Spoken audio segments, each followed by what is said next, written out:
নমস্কাৰ, আমাৰ চেনেলৰ নতুন এটা ভিডিঅ'লৈ আপোনালোক সকলোকে স্বাগতম জনাইছোঁ।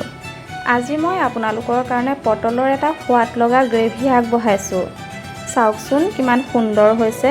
একেবাৰে কম মছলা ব্যৱহাৰ কৰিও সুন্দৰকৈ বনাব পাৰি। আশা কৰিছোঁ আপোনালোকে ভিডিঅ'টো চাই ভাল পাব। ৰেচিপিটোৰ কাৰণে 3টা বিলাহী, 2টা পিঁয়াজ, কেইফুটামান নহৰু, অকণমান আদা আৰু এটা জলকীয়া লৈছোঁ। পটলখিনিয়ে আগুৰিকেইটা কাটি ধুনীয়াকৈ বাকলিটো চুচি লৈ এতিয়া ধুই লৈছোঁ ধুনীয়াকৈ। পটলটো মাজেৰে দুফাল কৰি চামুচ এপাতেৰে তাৰ মাজৰ অংশখিনি মই উলিয়াই ৰাখিম।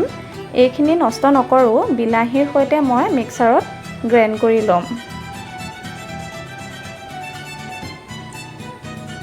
এয়া মিক্সাৰ বাতি এটাত মই বিলাহীখিনি কাটি লৈ ভৰাই ল'লোঁ। লগতে সেই পটলৰ মাজৰ অংশখিনি ইয়াতে ভৰাই মই ধুনীয়াকৈ পিহি ল'ম। এয়া পিহি লোৱা হৈ গৈছে।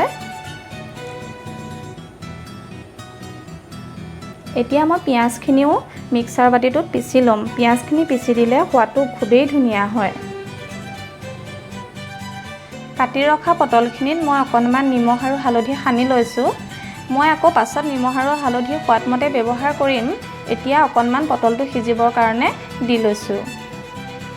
কেৰাহীখনত তেল দি গৰম হোৱাত পটলখিনি দি দিলোঁ। আধা ভজা হোৱালৈকে এইখিনি ধুনীয়াকৈ ভাজিম। এয়া পটলখিনি ভজা হৈ গৈছে।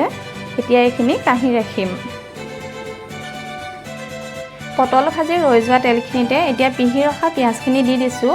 এইখিনি অকণমান ৰঙচুৱা হোৱালৈকে সুন্দৰকৈ ভাজি ল'ম। এয়া ৰঙচুৱা হৈ গৈছে। ইয়াতে পিচি ৰখা আদা আৰু নহৰু, অকণমান জলকীয়া ব্যৱহাৰ কৰিছোঁ। নহৰু কেঁচা গন্ধটো যোৱালৈকে ভাজি ল'ম ধুনীয়াকৈ। নহৰুৰ কেঁচা গন্ধটো যোৱাৰ পিছত ইয়াতে মই পিহি ৰখা বিলাহী আৰু পটলৰ পেষ্টটো ইয়াতে দি অলপ সময় ধুনীয়াকৈ ভাজি ল'ম। এয়া ধুনীয়াকৈ ভজা হৈ গৈছে। ইয়াতে মই সোৱাদ অনুসৰি নিমখ, হালধি, এচামুচ জিৰা আৰু এচামুচ ধনিয়া গুড়া ব্যৱহাৰ কৰিছোঁ। এয়া ধুনীয়াকৈ মছলাখিনি মিলাই লোৱা হৈছে। গেছটো অকণমান কমাই ৰাখিব মছলাখিনি ভাজোঁতে।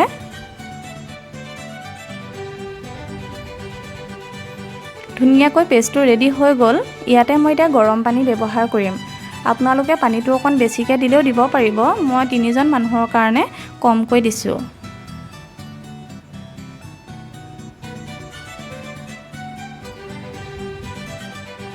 ধুনীয়াকৈ উতল আহি গ'ল। এতিয়া ভাজি ৰখা পটলখিনি তাতে মই দি দিছোঁ। এতিয়া মই পটলখিনি সিজিবৰ কাৰণে 2-3 মিনিটমান উতলিবলৈ দিম। মাজে মাজে চাই থাকিব তলৰ পৰা যাতে লাগি নাহে। আপোনালোকৰ নিজৰ জোখত গ্ৰেভিটো ৰাখি ল'ব। এয়া চাওক মোৰ হৈ গৈছে। মই ইমানটো গ্ৰেভি জোখতে ৰাখিছোঁ। আপোনালোকেও এনেকৈ বনাই খাই চাবচোন, খুবেই সুন্দৰ লাগে খাবলৈ। কেতিয়াবা যদি খন্তেকতে কোনোবা আলহী আহে, মাছ মাংস নাথাকিলেও এনেকৈ ধুনীয়াকৈ বনাই খুৱাব পাৰি। আপোনালোকে বনাই খাই চাব আৰু কেনেকুৱা পালে মোক কমেণ্ট কৰি জনাবলৈ নাপাহৰিব।